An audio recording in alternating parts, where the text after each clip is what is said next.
بعض الزوجات بتعمل لأزواجهم فخ علشان يقع فيه، سواء برقم جديد أو بإيميل جديد، علشان تختبر جوزها وتشوفه هيلقط الطعم ولا لأ، وهيكون زوج مش وافي ولا لأ، وهتشوفه يعني هيعمل معاها ايه لو هي كلمته باسم مستعار أو بشخصية مستعارة عشان تيجي تذله بعد كده.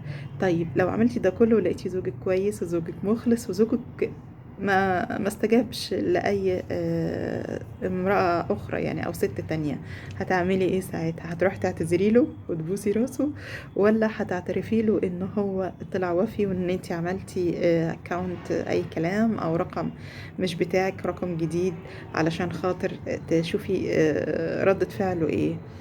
انتي نفسك هيكون ردة فعلك معاه ايه؟ ولا ده ذكاء منه ان هو عارف ان انتي بس هو كمان بيحاور عليكي وانتوا الاتنين بتلعبوا على بعض؟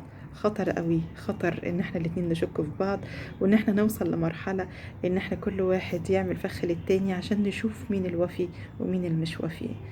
خلينا من الأول كويسين وحبايب، لأن الحياة الزوجية أبسط مما يكون، بس بيبقى في واحد ذكي زيادة عن اللزوم، واحد بيبقى غبي زيادة عن اللزوم مش عارف يستوعب اللي قدامه.